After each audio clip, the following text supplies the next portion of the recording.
I said exactly in my first book, The Art of the Deal, is as follows.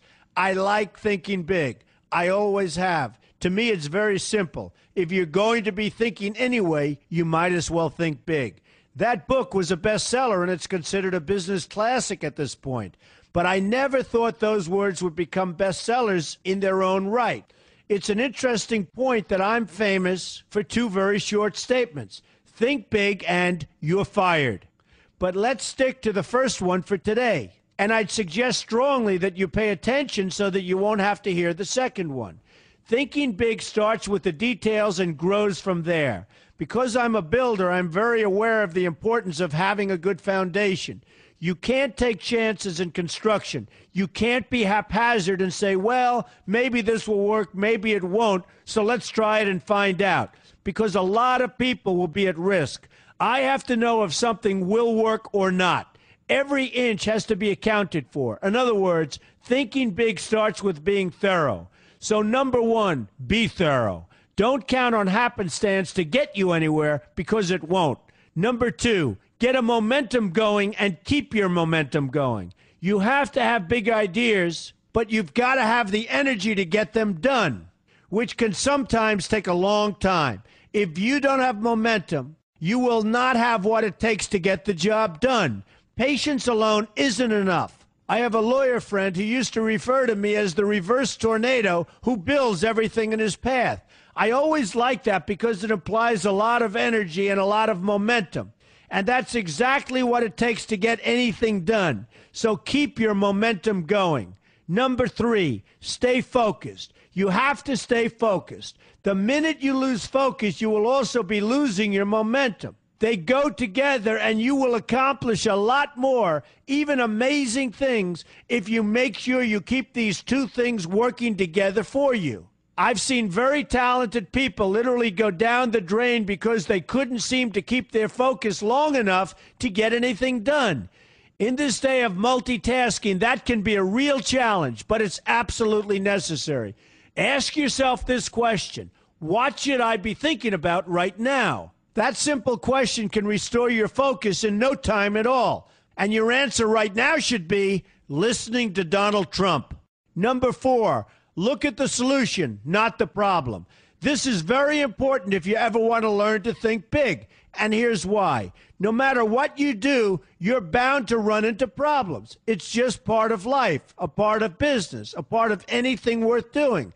If you let the problems get in your way, they'll become bigger than your idea was to begin with, and you will be a wipeout. No matter how bad things look, keep your focus on the solution, and you will be surprised how things can work out, and work out properly. One way I do this is to ask myself when confronting a possible problem, is this a blip or is this a catastrophe? A catastrophe is something like an earthquake, a tsunami, a war, and so forth, and a blip is everything else. Right away, you'll have the right perspective, and your equilibrium will be restored. So keep your focus on the solution. Number five, see opportunity for what it is, an opportunity. For example, why are you listening to me today? Curiosity? You like me? You don't like me? You want to learn? You have nothing else to do? You want to hear me tell you you're fired? I hope not, but whatever your reasons might be, they've brought you to a good place to get involved and to learn, and that's an opportunity right there. People think that because I'm rich and famous that I know everything. I know a lot, but one thing I know is that I don't know everything. So I ask myself this question every day. What can I learn today that I didn't know before? And you know what? I learn something new every single day. That's a big reason for my success, and the same thing can apply to you. Take the time to see today as an opportunity, and you'll be surprised by what can come your way. Be open to new ideas, and you will be creating your own opportunities before too long. Number six, know everything you can about what you're doing. That's a good way to cover your bases. Another good way is to read the book Robert Kiyosaki and I have written together, Why We Want You to Be Rich. It's about covering your bases and knowing what's going on. I remember when some guys came in to meet with me about a great idea they had for an atrium for a building on Wall Street. It was a beautiful idea except for one thing. None of them had thought about how the building would be supported around this fabulous atrium. They didn't take into account the steel columns that were necessary to support a 72-story building, a very big and embarrassing oversight that could have been avoided if they'd taken the time to think about what they were doing. Don't let that happen to you. Know what you're doing first. Number 7, be lucky. Remember the old saying, the harder I work, the luckier I get. Well, it happens to be true. It works for me, and I've encountered some pretty big successes. But this goes along with something that's absolutely necessary for great success. Be passionate. You have to love what you're doing if you want to be successful at it. My father told me that it's absolutely true. I might work 7 days a week, but it doesn't seem like work to me because I love what I'm doing. If you don't like what you're doing, find something else to do, or do it part-time until you can find something full-time. You will never be successful, happy, or healthy unless you're doing what you love to do. That's just the way it is.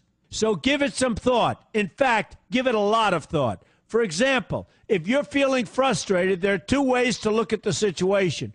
Frustration can mean that maybe you're expecting too much, or it can be an indication that you know you should be or could be doing more. Use frustration as a motivator. Use it to get where you want to go instead of staying where you don't want to be. But above all, be passionate. That's the fast track to success, no matter what your interests are. Number 8, see yourself as victorious. That can zap negativity immediately and put a positive spin on problems. I've gotten to the point where I see problems as challenges that I'll enjoy meeting and dealing with. My point here is that no matter what you do, you will encounter problems. Why not see them as challenges instead and know that you are more capable of dealing with them? That's positive thinking with a realistic slant. When I go into negotiations, I keep an open mind to what may happen. But I can tell you that there's already a done deal attitude on my part. I've already thought the process through to the extent that I know everything will be better off if they agree with what I've come up with because I've taken both sides into account. I enter the situation with a victorious attitude, and I've had enough victories to know that this attitude works. Use it. Number 9, be smart. Know that you have something unique to offer because you do use the tools that are provided for you and remain open to new ideas. That's being smart. That's also where innovation comes from. Being smart means you know how to use what you've got. That doesn't mean there's nothing left to learn, but it means that you will have the ability to learn and move forward with success. And success is very important. Success is what you want. Just be successful. Believe me, you'll be happier.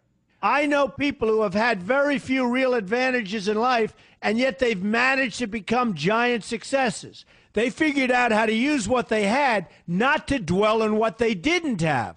I'm convinced that everyone has something useful to offer, and if you apply yourself diligently, you'll find that you have what it takes to succeed, and you're going to be a lot happier for it. Number 10, above all, never give up. Never, never, never give up. The only time you will be a failure is if you quit trying.